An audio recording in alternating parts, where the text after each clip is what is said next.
କେତେ କେତେ ବଡ଼ ଗଣେଶ ହେଇଛି, କେତେ କେତେ ବଡ଼ ସବୁ ଗଣେଶ ହେଇଛି। ନିହାତି ସବୁ 7 ଫୁଟ 8 ଫୁଟ ହାଇଟ୍ ସବୁ ହବ ଏଇ ଗଣେଶ ସବୁ।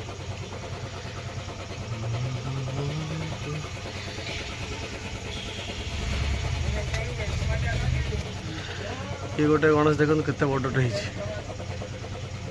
ଇଏ ଗୋଟେ ବାଲ ଗଣେଶ ହେଇଛି, ପୁରା ଭର୍ତ୍ତି ହେଇଛି ଆ ଭିତରେ ମୂର୍ତ୍ତି ସବୁ ଦେଖନ୍ତୁ କେତେ ଡିଜାଇନ ସବୁ ମୂର୍ତ୍ତି ହେଇଛି। ଆମ ଗାଁରେ ଇଏ ହେଉଛି ସନ୍ତ ଭାଇ କାରଖାନା, ସନ୍ତୋଷ କୁମାର ରଣା। ତାଙ୍କର ସବୁ ମାଟି କାମ ବି କରୁଛନ୍ତି, ସବୁ ତନ୍ଦୁରୀ ଫନ୍ଦୁରୀ ବି ସବୁ କରୁଛନ୍ତି।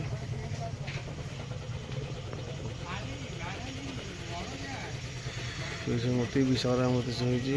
ଆଉ ରହିଲା ଆଗରେ ଦେଖିବା ଭାଲୁକୁଣି ମୂର୍ତ୍ତି, ଗୋଟେ ଗଣେଶ ମୂର୍ତ୍ତି ହେଇଛି। ଦୁଇଟା ସଖୀ ଡିଜାଇନଟା ହେଇଛି ଦୁଇଟା। ତାପରେ ସିଆଡ଼େ ଯିବା ଦେଖିବା କ'ଣ ସବୁ ଡିଜାଇନ ସବୁ ଅଛି ଆଗରେ।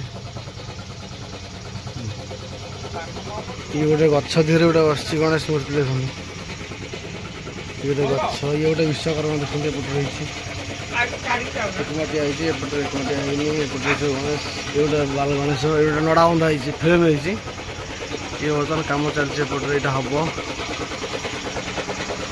ଇଏ ଗୋଟେ ବାଲ ଗଣେଶ ହେଇଛି, ଯାହାର ଗୋଟେ ଡିଜାଇନ ଅଛି। ଇଏ ବି ଗୋଟେ ତ୍ରିଶୂଳ।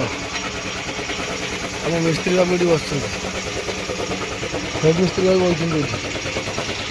ଇଏ ଗୋଟେ ଡିଜାଇନ ହେଇଛି, ସେ ବନ୍ଧା ହେଇଛି ସବୁ।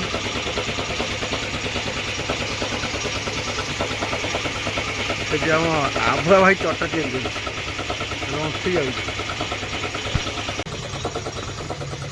ୟା ଭିତରେ ଖୁଦୁରୁକୁଣି, ଗଣେଶ, ବିଶ୍ୱକର୍ମା ଅଲ୍ ଟୋଟାଲ ମୂର୍ତ୍ତି ତା ଭିତରେ ମିଳିବ। ବର୍ତ୍ତମାନ ଆମର ମିସ୍ତ୍ରୀ ବାବୁ ଏଠି ବସିଛନ୍ତି।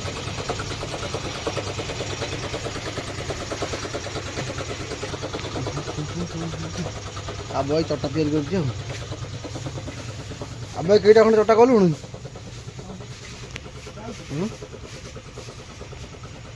ଇଏ ଆମର ଆବୁ ଭାଇ କେଡ଼େ କେଡ଼େ ଚଟା କରିଛି ସବୁ।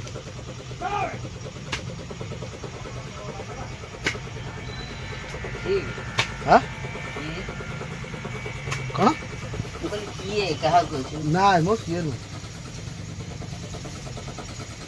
ଆବୁଆରେ ଚଟା ଗୁଡ଼ା କିନ୍ତୁ ମାନିବାକୁ ପଡ଼ିବ, ବଡ଼ ବଡ଼ ଚଟା କରୁଛୁ। ଗଦେଇ ଦେବୁ ଗୋଟା ଗୋଟା ଗଣେଶ, ଗୋଟା ଗୋଟା ଚଟା, ଗୋଟା ଗୋଟା ଗଣେଶର ପେଟ। ପେଟରେ ଦେବୁ ବଡ଼ ବଡ଼ ଗଣେଶ ଗୁରା, ଯେମିତି ତାକୁ ଛିଡ଼େଇକି କରିପାରିବୁ, ବୁଝିପାରିଲୁ ଭାଇ। ମାଙ୍କଡ଼ କରିବି ମା ଇଏ ପୁଅ ନୁନୁ ଭଳିଆ। ନାଇଁ ମ ବଡ଼ ବଡ଼ ଚଟା କରି ଥୋଇଦେବୁ।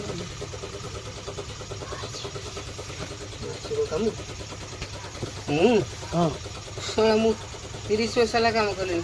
30 ବର୍ଷ ହେଲା କାମ କର? 40 ବର୍ଷ ହେଲା। ମୋ ଛୁଆ ମୁଁ 12 ବର୍ଷରୁ କାମ କରିଛି ମୁଁ।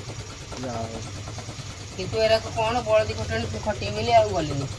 ହଁ ମ ମାଟି କାମ ଆଉ ଖଟଣି ନୁହଁ ଆଉ କ'ଣ ବସିକି ପଇସା ମୋ ଘରେ ଅସୁବିଧା ତ, ତେଣୁକରି ମୁଁ ଯାଉଥିଲି ଗୁଜୁରାଟ, ଆସ୍ତେ ଆସ୍ତେ କାମ କରୁଥିଲି।